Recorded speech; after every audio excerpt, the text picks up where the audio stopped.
Welcome to the Reality Revolution. I'm your host, Brian Scott. Today, we're returning to Christian D. Larson. It's been a while since we read one of his amazing works. Christian D. Larson was one of the all-time best New Thought authors, and we've covered him in a couple of amazing episodes. He has a book I totally recommend called Your Forces and How to Use Them, and there's a chapter that I find inspiring that directly deals with what we talk about on this podcast: how man becomes what he thinks. Oftentimes we talk about the idea that imagination creates reality and that your thoughts create reality. But then I'm asked often on Messenger or on Facebook, Brian, if that's true, how does it happen? I try to give an idea of how that happens scientifically in my book, The Reality Revolution. But there are some authors that have done an even better job of describing this process. And once you can truly understand this and break your own belief that the world is just simply happening, then you can utilize this new belief to create your reality. I know I've done a lot of episodes on the podcast talking about this very idea, but one of the reasons is we have such a deep belief that the world is random and we're just living in it. And it is hard to break this belief. You hear it all the time. We listen to Abraham talk about it. We listen to Napoleon Hill. But still, deep within many of us, we simply don't believe that our thoughts create reality. There's such a long period of time between our thought and the reality changing. Oftentimes, we don't even remember where that thought was that created the reality that we're in now. So I wanted to read this to help infuse this belief within you. Because once you believe that what you think you become, then you can actively change whatever it is you're going through and make it perfect and whatever it is that you want. How Man Becomes What He Thinks by Christian D. Larson. Scientific research in the metaphysical field has demonstrated the fact that man is as he thinks, that he becomes what he thinks, and that what he thinks in the present determines what he is to become in the future. And also that since he can change his thought for the better along any line, he can therefore completely change himself along any line. But the majority who try to apply this law do not succeed to a great degree. The reason being that instead of working entirely upon the principle that man is as he thinks, they proceed in the belief that man is what he thinks he is. At first sight, there may seem to be no difference between the principle that man is as he thinks and the belief that man is as he thinks he is. But close study will reveal the fact that the latter is absolutely untrue. Man is not what he thinks he is, because personality, mentality, and character are not determined by personal opinions. It is the thought of the heart that is, the mental expression from the subconscious that makes the personal man what he is. But the subconscious is affected only by what man actually thinks in the real field of creative thought, and not by what he may think of himself, the field of mere personal opinion. It is subjective thought that makes you what you are, but to think that you are thus or so will not necessarily make you thus or so. To create subjective thought, you must act directly upon the subconscious. But it is not possible to impress the subconscious while you are forming opinions about your personal self. A mere statement about yourself will not affect or change the subconscious. And so long as the subconscious remains unchanged, you will remain unchanged. While you are thinking simply about your external or personal self, you are acting upon the objective. But to change yourself, you must act upon the subjective. Man may think he is great, but so long as he continues to think small thoughts, he will continue to be small. No matter how high an opinion he may have of himself, while he is living in the superficial, his thoughts will be empty. And empty thoughts are not conducive to high attainments and great achievements. Man becomes great when he thinks great thoughts. And to think great thoughts, he must transcend the limitations and circumscribed conditions of the person and mentally enter into the world of the great and the superior. He must seek to gain a larger consciousness of the world of real quality, real worth, and real superiority, and must dwell upon the loftiest mountain peaks of mind that he can possibly reach. He must live in the life of greatness, breathe the spirit of greatness, and feel the very soul of greatness. Then, and only then, will he think great thoughts. And the mind that continues to think great thoughts will continue to grow in greatness. It is not what you state in your thought, but what you give to your thought that determines results. The thought that is merely stated may be empty, but it is the thought with something in it that alone can exercise real power in personal life. And what is to be in your thought will depend upon what you think into your thought. What you give to your thought will give to you, and you will be and become accordingly, no matter what you may think that you are. The cause that you originate in the within will produce its effect in the without, regardless of what your opinions may be. Your personal life will consequently be the result of what you think, but it will not necessarily be what you think it is. Having discovered the fact that the physical body is completely renewed every 8 or 10 months, you will naturally think that you are young. But to simply think you are young will not cause the body to look as young as it really is. To retain your youth, you must remove those subconscious tendencies and conditions that produce old age, and you must eliminate worry. So long as you worry, you will cause your personality to grow older and older in appearance, no matter how persistently you may think that you are young.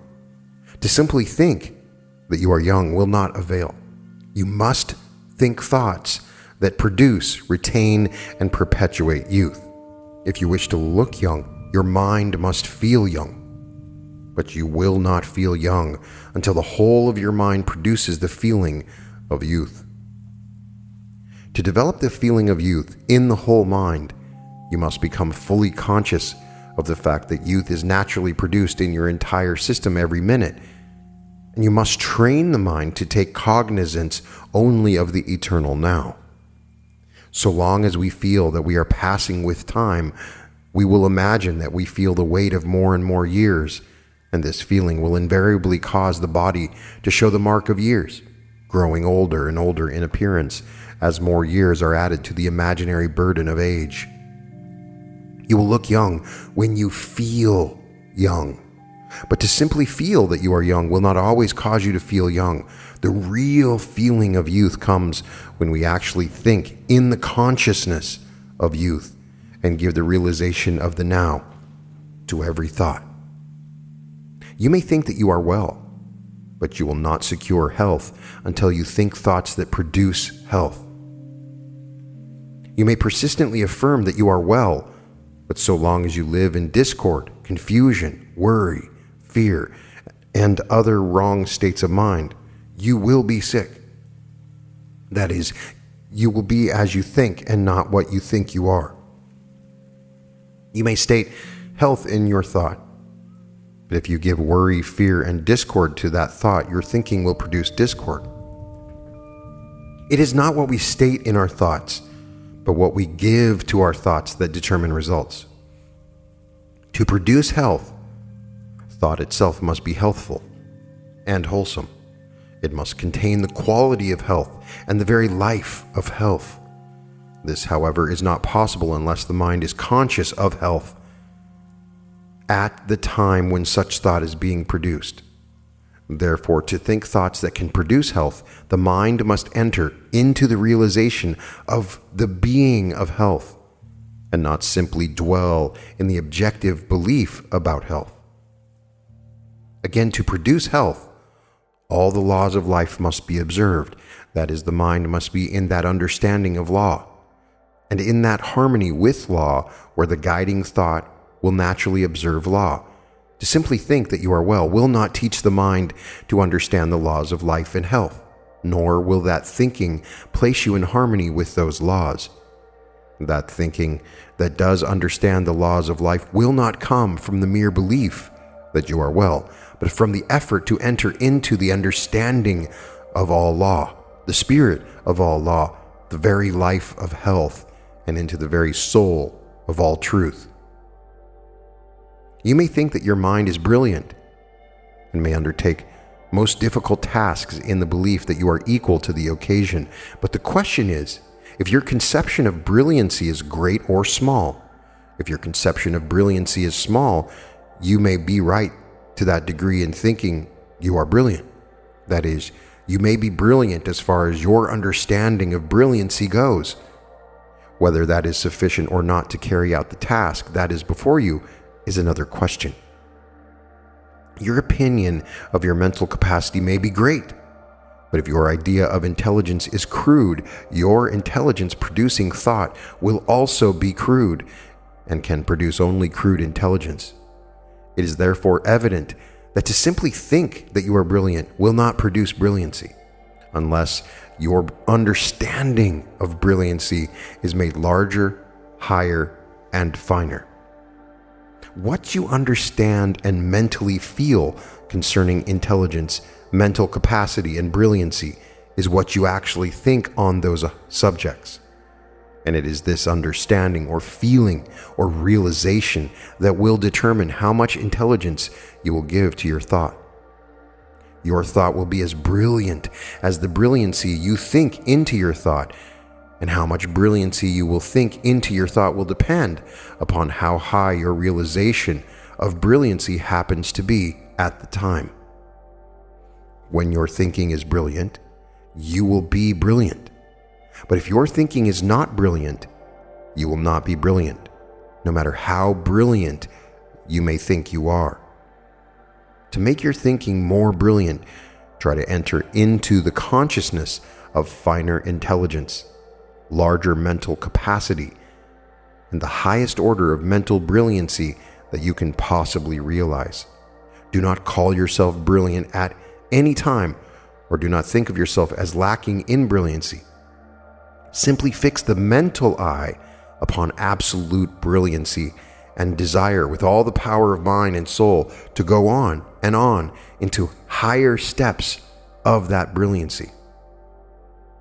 When all the elements and forces of your system are working in such a way that beauty will naturally be produced, you will be beautiful, whether you think you are beautiful or not. And it is the actions of the subconscious that determine how the elements and forces of the system are to work. Therefore, the beautiful person is beautiful because her real interior thinking is conducive to the creation of the beautiful. That person, however, who is not beautiful does not necessarily think ugly thoughts, but her interior mental actions have not been brought together in such a way as to produce the expression of beauty. That is, the subconscious actions have not been arranged according to the most perfect pattern. But these actions can be arranged in that manner, not by thinking that one is beautiful, but by thinking thoughts that are beautiful. When you think that you are beautiful, you are liable to think that you are more beautiful than others, and such a thought is not a beautiful thought. To recognize or criticize ugliness and inferiority in others is to create the inferior and the ugly in yourself. And what you create in yourself will sooner or later be expressed through your mind and personality. So long as you worry, hate, or fear, Your thought will make you disagreeable in mind and character, and later on in the person as well. And no amount of affirming or thinking that you are beautiful will overcome those ugly states of mind that you have created. You will thus be as you think, worried, hateful, and ugly, and not beautiful as you may try to think you are. The personal man is the result, not of beliefs or opinions, but of the quality of all the mental actions that are at work throughout the whole mind. Man is as he thinks in every thought, and not what he thinks he is in one or more isolated parts of his personal self. You may think that you are good, but your idea of goodness may be wrong. Your thought, therefore, will not be conducive to goodness. On the contrary, the more you praise yourself for being good, the less goodness you will express in your nature. In addition, to think of yourself as good will have a tendency to produce a feeling of self-righteousness. This feeling will cause the mind to look down upon the less fortunate, and a mind that looks down will soon begin to go down, and you will be no better than those whom you criticized before. You are only as good as the sum total of your good thoughts, and these can be increased in number indefinitely by training the mind to perpetually grow in the consciousness of absolute goodness. To grow in the consciousness of goodness, keep the mental eye upon the highest conception of absolute goodness. Try to enlarge, elevate, and define this conception or understanding of goodness perpetually.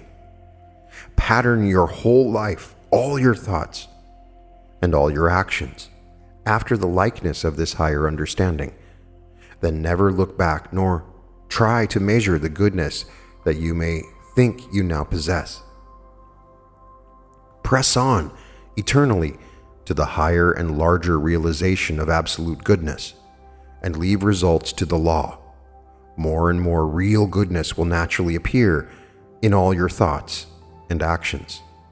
You will therefore become good, not by thinking that you are good, but by thinking thoughts that are created in the image and likeness of that which is good.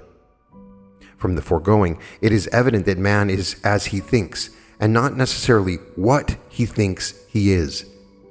But there is still more evidence. That your personal self is the result of your thought has been demonstrated. But what thought? To make yourself thus or so, the necessary thought must first be created. But to think that you are thus or so will not create the thought that can make you thus or so.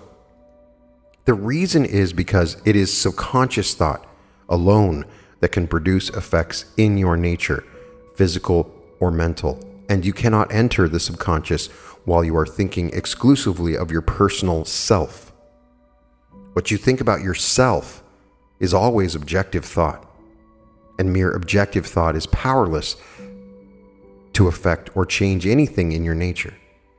To think thoughts that can give you more life, you must enter into the consciousness of absolute life.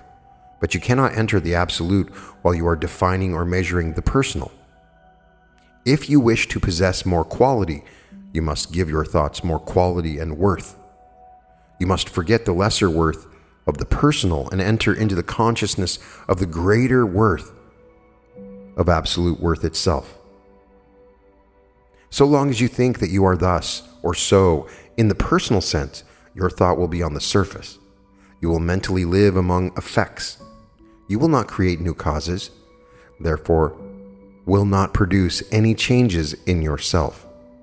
You will continue to be as you are thinking deep down in the subconscious, where hereditary tendencies, habits, race thoughts, and other mental forces continue their usual work, regardless of your personal opinion or empty thoughts on the surface. To change yourself, you must go to that depth of mind where the causes of your personal condition exist. But your mind will not enter the depth of the within so long as your thought is on the surface, and your thought will be on the surface so long as you are thinking exclusively about your personal self. The secret, therefore, is not to form opinions about yourself, or to think about yourself as being thus or so, but to form larger conceptions of principles and qualities. Enter the richness of real life, and you will think richer thoughts. Forget the limitations, the weaknesses, and the shortcomings of your personal self, as well as your superficial opinions of your personal self, and enter mentally into the greatness, the grandeur, the sublimity, and the splendor of all things. Seek to gain a larger understanding of the majesty and the marvelous of all life, and aspire to think thoughts of the infinite. This is the secret of thinking great thoughts, and he will positively become great whose thoughts are always great. In like manner, he who thinks wholesome thoughts, and wholesome thoughts only, will become healthful and wholesome. Such thoughts will have the power to produce health, and thoughts never fail to do what they have the power to do: place in action the necessary subconscious thought, and the expected results will invariably follow. Man, therefore, is not what he thinks he is, because such thinking is personal and consequently superficial and powerless. The thought that determines his personality, his character, his mentality, and his destiny is his subjective thought, the thought that is produced in the subconscious during those moments when he forgets about his personal opinions about himself and permits his mind to act with deep feeling and subjective conviction. But those thoughts that enter the subconscious are not always good thoughts. Man's subjective thinking is not always conducive to the true, the wholesome, and the best, as his thinking is not always right. For this reason, man himself is not always good, nor his life as beautiful as he might wish to be. His thinking is in his own hands, however. He can learn to think what he wants to think, and as he is and becomes as he thinks, we naturally conclude that he may, in the course of time, become what he wants to become. The greatest remedy in the world is change, and change implies the passing from the old to the new. It is also the only path that leads from the lesser to the greater, from the dream to the reality, from the wish to the heart's desire fulfilled. It is change that brings us everything we want. It is the opposite of change that holds us back from that which we want. But change is not always external. Real change, or rather the cause of all change, is always internal.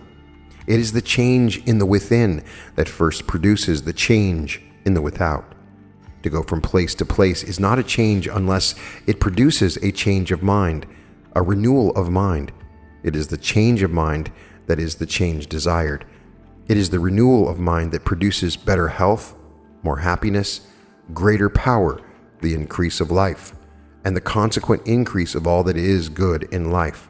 And the constant renewal of mind, the daily change of mind, is possible regardless of times, circumstances, or places. He who can change his mind every day and think the new about everything every day will always be well. He will always have happiness. He will always be free. His life will always be interesting. He will constantly move forward into the larger, the richer, the better. And whatever is needed for his welfare today, of that, he shall surely have abundance. Personal man gradually but surely grows into the likeness of that which he thinks of the most. And man thinks the most of what he loves the best.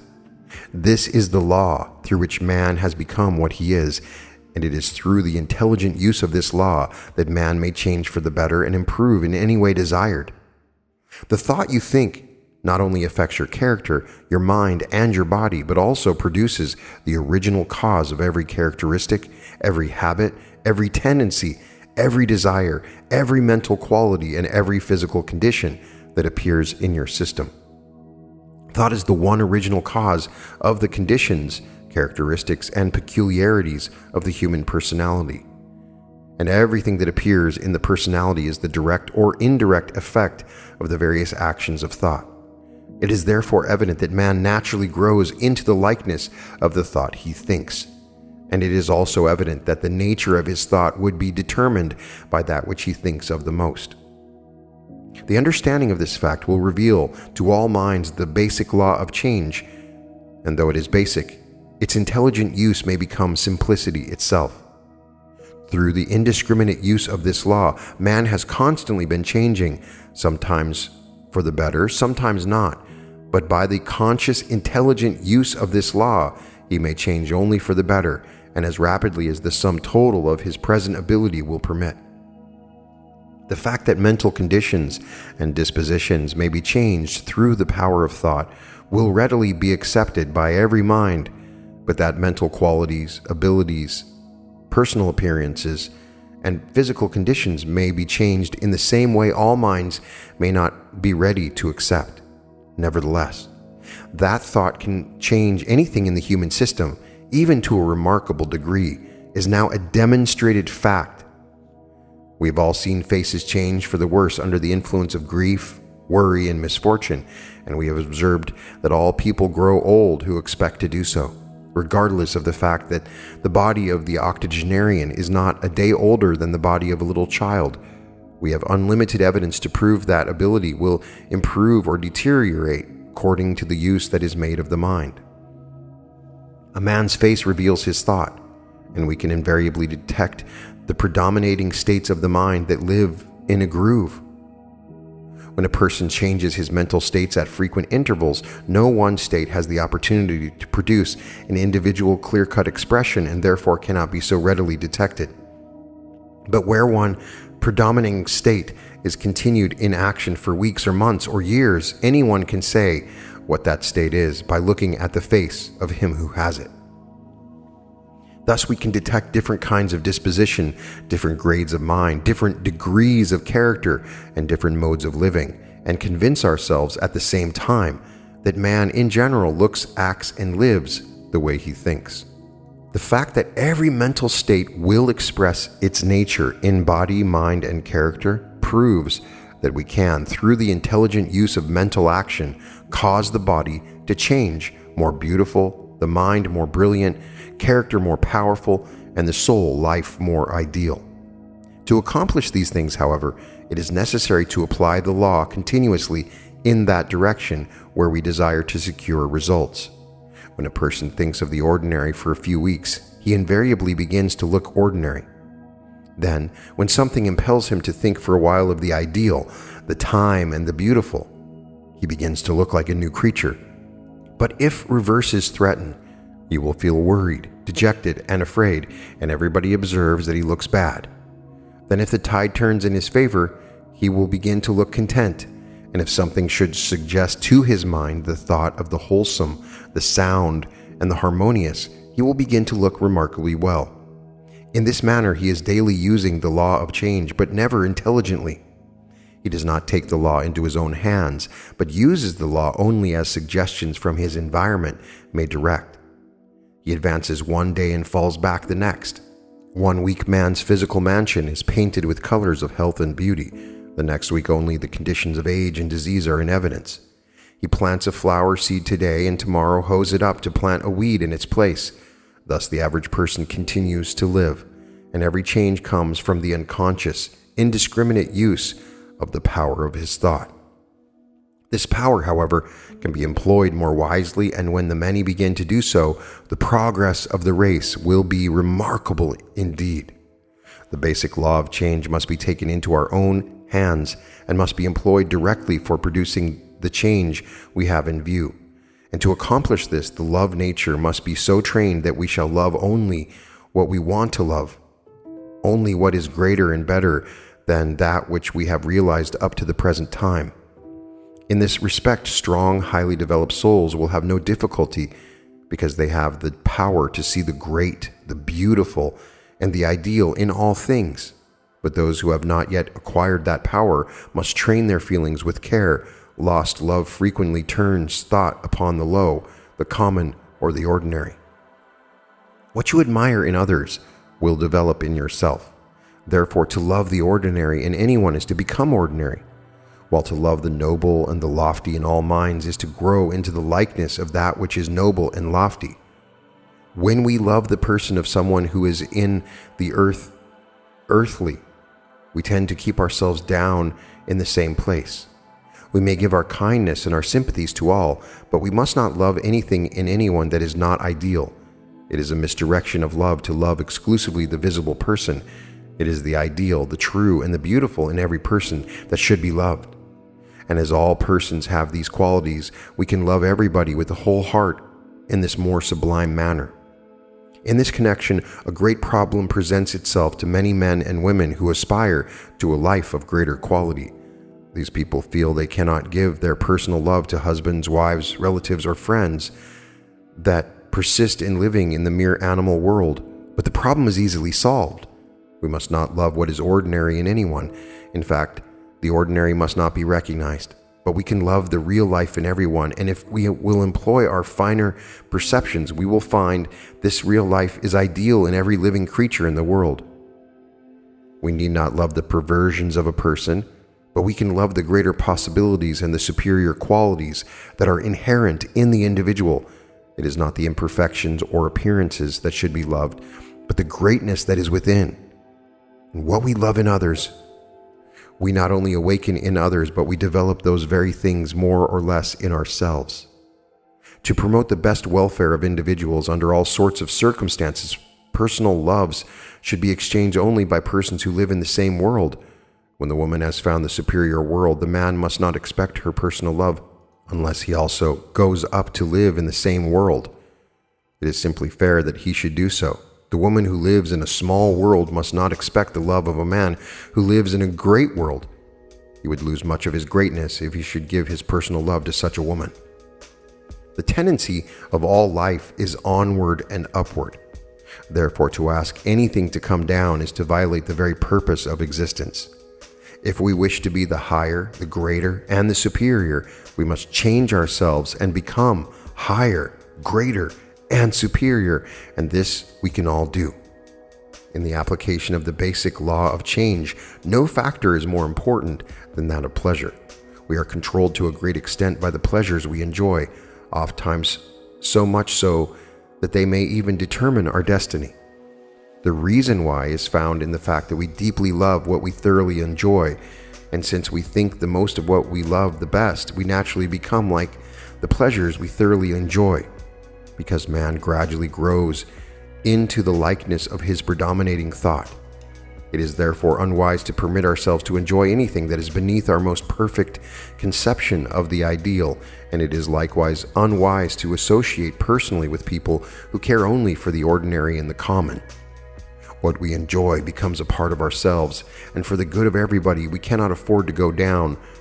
But when we love only those pleasures that are as high as our own ideal of joy, then we are truly on the great ascending path.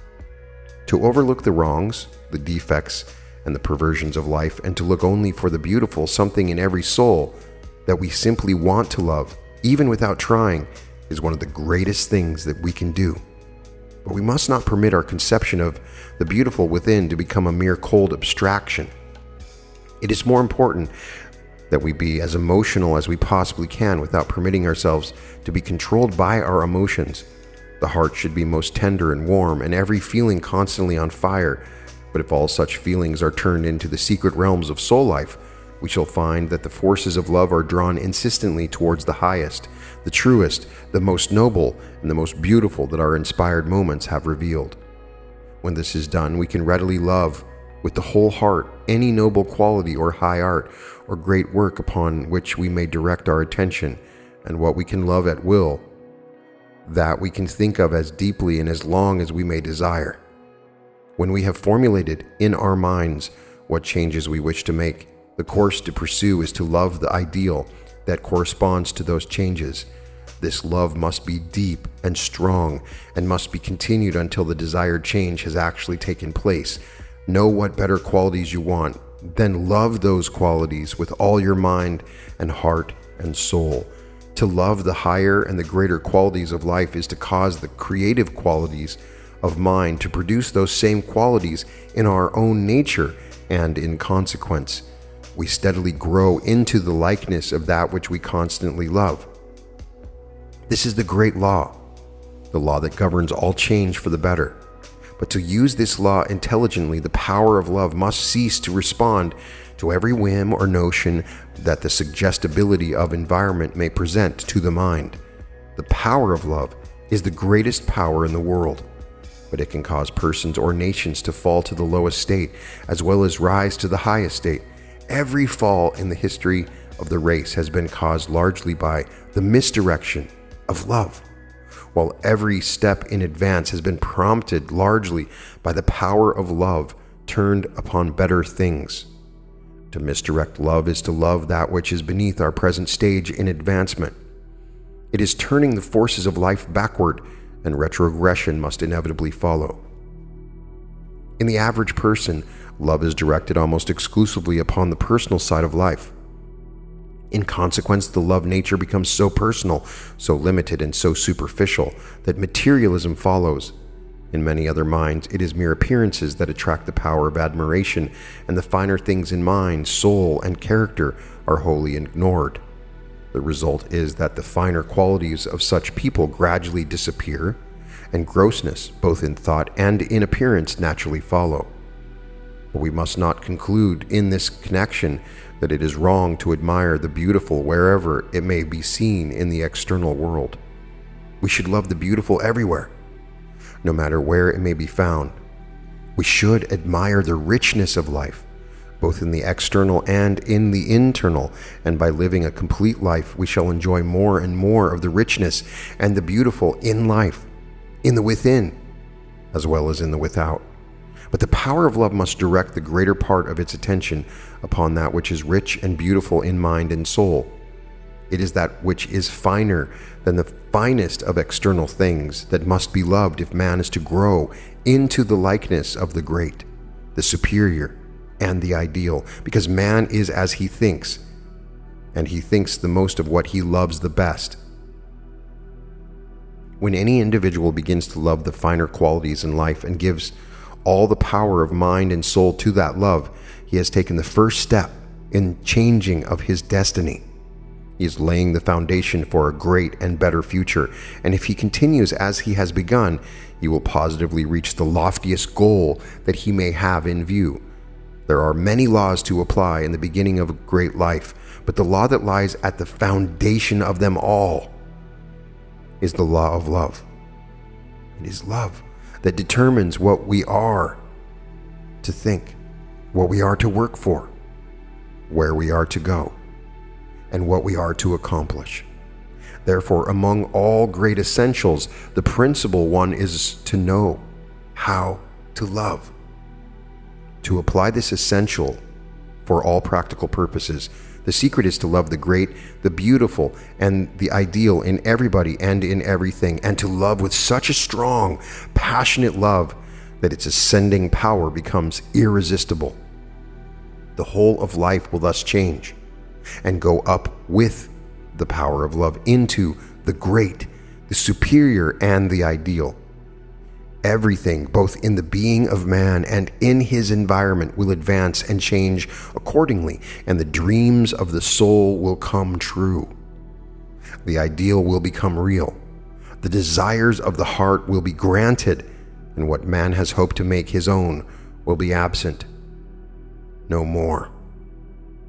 When failure comes, be more determined than ever to succeed. The more feeling there is in your thought, the greater its power. You steadily and surely become in the real what you constantly and clearly think that you are in the ideal. The more you believe in yourself, the more of your latent powers and possibilities you place in action. And the more you believe in your purpose, the more of your power you apply in promoting that purpose.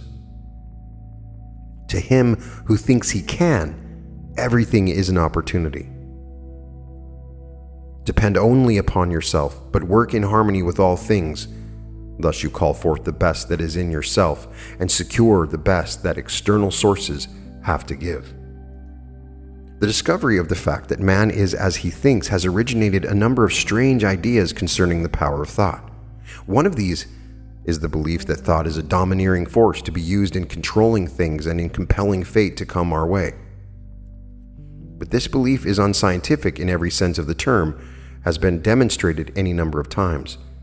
Those who have accepted this belief and who have tried to use thought as a compelling force have seemingly succeeded in the beginning, but later on have utterly failed.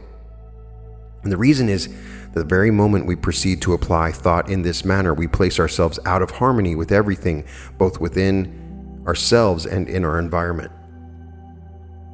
The seeming success that such people have had in the beginning or for a season is due to the fact that a strong, compelling force can cause the various elements of life to respond for a while, but the force that compels weakens itself through the very act of compelling, and finally loses its power completely, and then whatever has been gathered begins to slip away.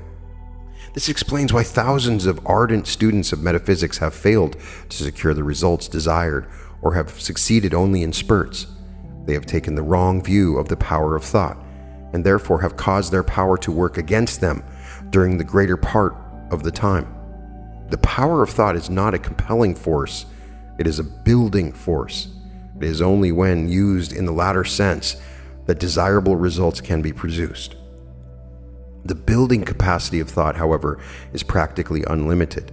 Therefore, there is actually no end to what might be accomplished so long as this power is employed intelligently. To apply the full building power of thought, we should proceed upon the principle that he can who thinks he can. We should act in the full conviction that whatever man thinks he can do, because there is no limit to the power that such thinking can bring forth. The majority among intelligent minds admit there is some truth in the statement that he can who thinks he can, but they do not, as a rule, believe it is to be a very large truth. They admit that we gain more confidence in ourselves when we think that we can do what we have undertaken to do, and also that we can become more determined, but aside from that, they see no further value in that particular attitude of mind. They do not realize that he who thinks he can develops the power that can. But this is the truth. It is one of the most important of all truths in the vast metaphysical domain. The law that governs this idea and its process while in action is absolutely unlimited in its possibilities, and therefore is a position to promise almost anything to him who is faithful. When a man begins to think that he can do certain things that he desires to do, his mind will naturally proceed to act on those faculties that are required in the working out of his purpose. And so long as the mind acts upon a certain faculty, more and more life, nourishment, and energy will accumulate in that faculty. In consequence, that faculty will steadily develop. It will become larger, stronger, and more efficient until it finally is competent to do what we originally wanted done. Thus, we understand how he who thinks he can develops the power that can. When a man begins to think that he can apply the power of invention, his mind will begin to act upon the faculty of invention. The latent powers of this faculty will be aroused. These powers will accordingly be exercised more and more, and development will be promoted. This, however, is not all. Whenever the mind concentrates its attention upon a certain faculty, additional energy will be drawn into that faculty. Thus, power will be added to power. Much will gather more, and as this may continue indefinitely, there need be no end to the capacity and the ability that can be developed in that faculty. In the course of time, be it in a few months or in a few years, that man will actually have developed the power of invention to such a degree that he can invent successfully, and through the application of the same law, he can further develop this same faculty year after year, until he may finally become an inventive genius. When a man has some inventive power in the beginning, he will secure, through the application of this law, more remarkable results and in less time than if there were originally no indications of that faculty. But even if there were no original indications of individual power, that power can be developed to a higher degree through the faithful application of the great law. He can who thinks he can, or to state it differently, he who thinks he can develops the power that can. There is no faculty that we all do not possess, either in the active or in the latent state. Every faculty that naturally belongs to the human mind is latent in every mind, and it can be awakened and developed, provided the proper laws are faithfully applied. It should be our object, however, to accomplish as much as possible in the present. It is therefore advisable to proceed in the beginning to work through and develop those faculties that already indicate considerable power. The mind that has some talent for invention should proceed to think that he can invent. Thus, he will accumulate more and more inventive ability or genius. The mind that has some talent for music should proceed to think that he can master the art of music. He will thereby cause the creative energies of his mentality to accumulate more and more in the faculty of music until the faculty will be developed to a greater and greater degree. The mind that has some talent for art should apply the same law upon that talent. The mind that has literary ability should proceed to think that he can write what he wants to write, and he will finally secure that literary ability or genius with which he can write what he wants to write. The mind that has the ability in any line of business should proceed to think that he can conduct that business in the most successful manner. Should he enter that business and continue to think that he can, combining such thought with good work, enterprise, and the full use of his personal ability, his success will continue to grow indefinitely. Whatever a man may think that he can do, let him proceed to carry out the undertaking, constantly thinking that he can. He will succeed from the beginning, and his advancement will be continuous. However, no mind need be confined to a single purpose. If we have talent for something better than we are doing now, or if we wish to awaken some talent that we long to possess, we may proceed now to think that we can do what we long to do. We shall thus give more and more power to that faculty until it becomes sufficiently strong to be applied in actual practice. In the meantime, we should continue to think that we can do better and better what we are doing now. We shall thereby advance steadily in our present work and at the same time prepare ourselves for a greater work in the coming days. When we think we can, we must enter into the very soul of that thought and be thoroughly in earnest. It is in this manner that we awaken the finer creative energies of mind, those forces that build talent, ability, and genius, those forces that make man great. We must be determined to do what we think we can do. This determination must be invincible and must be animated with that depth of feeling that arouses all the powers of being into positive and united action. The power that can do what we think we can do will thus be placed at our command, and accordingly, we may proceed successfully to do what we thought we could do. The fact that you have failed to get the lesser proves conclusively that you deserve the greater. So therefore, dry those tears and go in search of the worthier prize. Count nothing lost. Even the day that sees no worthy action done may be a day of preparation and accumulation that will add greatly to the achievements of tomorrow. Many a day was made famous because nothing was done the day before. Know what you want and continue to want it. You will get it if you combine desire with faith. The power of desire, when combined with faith, becomes invincible. Some of the principal reasons why so many fail to get what they want is because they do not definitely know what they want, or because they change their wants almost every day. Now, if you regularly listen to this podcast, you'll find some unique nuggets that you can pull out of this. When you first learn about the law of attraction or the power of thought, you get the idea that a single thought can be creative. And it's true, a single thought, when applied with the right energy and love, can create an entire universe. But oftentimes we don't understand thinking in general. And so you get some amazing authors like Joseph Murphy and Neville Goddard that really explain the subtleties of this thinking power. Neville Goddard would say that it's the law of assumption and that it's a state. When you really delve into Neville Goddard, a single thought is not a state. A state is multiple thoughts that create habits over time, creating a sort of destiny. This entire world of thought is what creates the reality. Joseph Murphy would say that it's in the subconscious mind deep thoughts become creative. Christian Larson here is saying that what we do within, deep down, is what creates our reality. You may have personal opinions and offhand thoughts about yourself, but those are only about the self. And he makes a distinction here. When you're thinking only about yourself, it's sort of like ego thoughts that are not creative, because deep down your subconscious has additional thoughts beyond that.